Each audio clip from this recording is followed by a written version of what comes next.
What's up everyone, Coach Dale here with Kaha Fitness, and in this video I'm going to teach you how to squat. I'll cover the squat movement pattern and the fundamentals of squatting so that you know how to squat safely and efficiently in pursuit of your goals. Let's get started.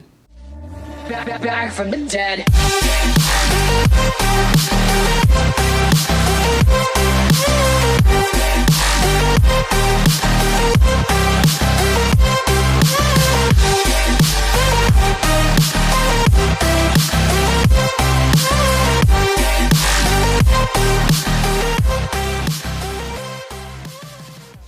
First off, I want to make a statement about squat technique. In my opinion, there's not a perfect cookie cutter squat technique that you can just apply to everyone. Humans are so uniquely designed and so individualized that I think it's foolish to try to get everyone to squat with the exact same cues and the exact same methodology. With that said, humans have the same basic skeletal and muscular structures and tend to have similar movement patterns and similar problems with those movement patterns. So I think the macro movements will largely be the same, and the subtleties lie in the micro movements and understanding the differences in limb proportion and individual joint stability and mobility. So let's take a look at the traditional high bar squat. Okay, so let's start with bar placement.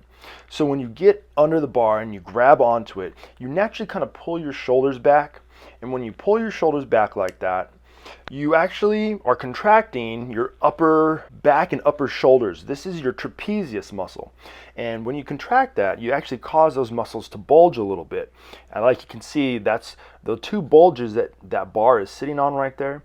Those are my trapezius muscles that are contracted. And what those do, they actually help to create a natural shelf for that bar to rest on, which makes it a little more comfortable.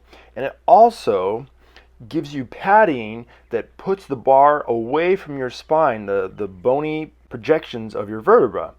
And that adds just some natural padding, which again helps to make the position a little more comfortable. Now this position isn't necessarily going to feel comfortable, but if you have the bar too high, it will certainly be resting on your neck, and you don't want that. You don't want to have any pain, so try to find a low spot that still feels supported. And you may need to get a narrower grip to help squeeze your muscles up a little bit more to provide more padding. As for your grip, I think that you should try to take as wide of a grip as is comfortable for you. You may need to keep your grip more narrow to help squeeze your shoulders together to allow for kind of more padding for the bar, but the wider you are, the more stable you're going to be able to keep that bar, and I think that's important for down the road. Elevate your elbows up and back slightly. That will help to kind of create a natural wedge so that bar doesn't go anywhere. Take your time and make sure that everything's even and that the bar is balanced, and you just don't rush this process. For your stance, I usually recommend a stance that is a little bit wider than shoulder width, and this is really kind of determined by your leg length. I think that the longer your legs are and the longer your femurs are, the wider you should stand. And the wider you stand, the more you want your toes pointed out. And I think a good rule of thumb to remember is when you squat down, so let's say you squat down with just your body weight. If you stay down there and you pick up your toes will kind of naturally fall in line with your knees, and I think that's what you want. I think you want your toes pointing the direction of your knees so that your knee joint can bend, flex, and extend with very little resistance, but I don't think you want your toes pointed out so much that you're losing stability. So once you're ready to unrack the weight, just go over a quick checklist in your head. Make sure that your feet are already in the squat stance that you want to squat in. That way, when you stand up with the weight, you can simply slide your feet back and you're already in that position, so you don't have to move around extra. Secondly, make sure that the bar is as comfortable as you can get it and secure. Then take a big breath and hold it in your stomach. Brace your core, so you're going to tighten down your back and your abs and stand up with the bar. Slide one foot back and then slide the other foot back. You're looking to move about 6 to 12 inches. Fix your feet, so get your toes pointed the direction that you want, and you're ready to squat. Once you're ready to squat, I think you should repeat the breathing and bracing process. So take another big breath into your stomach, brace, tense down your back and your abs, and from there you want to externally rotate your femurs. So rotate your knees outward and hip hinge. So you're going to push your hips or your butt back like you're sitting back and down. Actively pull yourself down with your hip flexors. This is really important for keeping control of your descent. After your hips bend, your knees will follow. Again, actively pull yourself down with your hip flexors. Keep your chest up and your knees out as you reach depth. So once you've reached the bottom of your squat, all you got to do is stand up. Simple, right?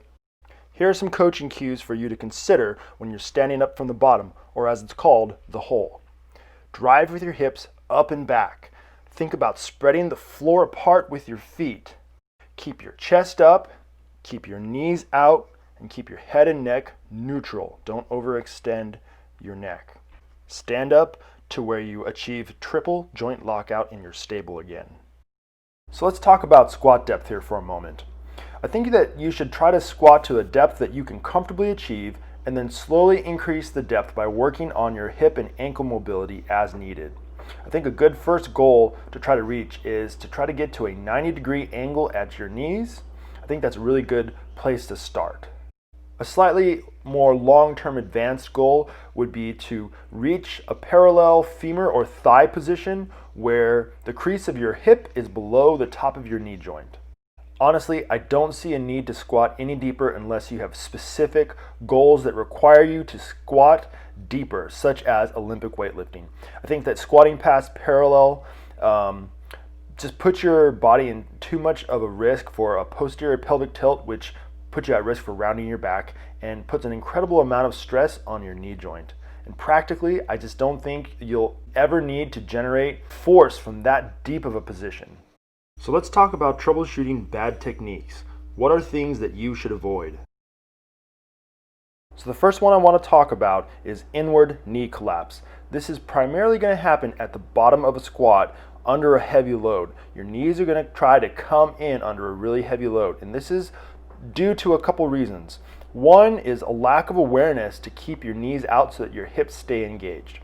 Two, I think it happens because you have weak hip abductors. These are your gluteus medius and gluteus minimus. These muscles help to keep your legs out. They abduct your legs or your hips.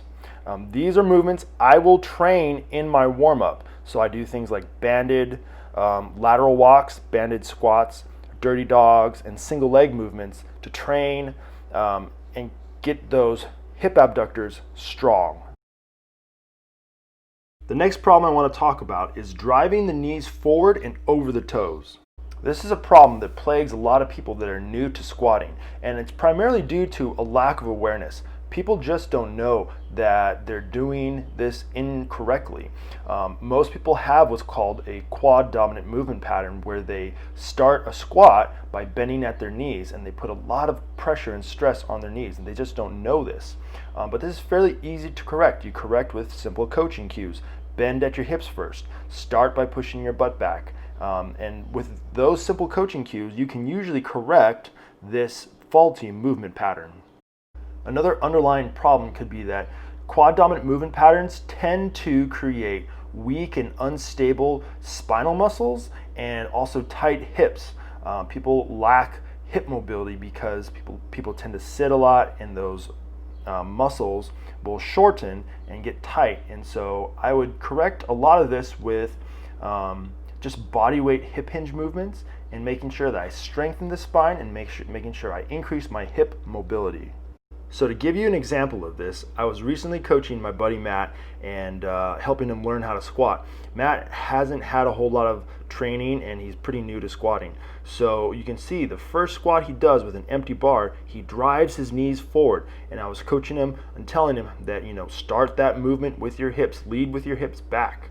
And it took him a couple tries to get used to that because he was so used to bending and starting that movement with his knees. He just had to actually practice it and really think about it to get it right.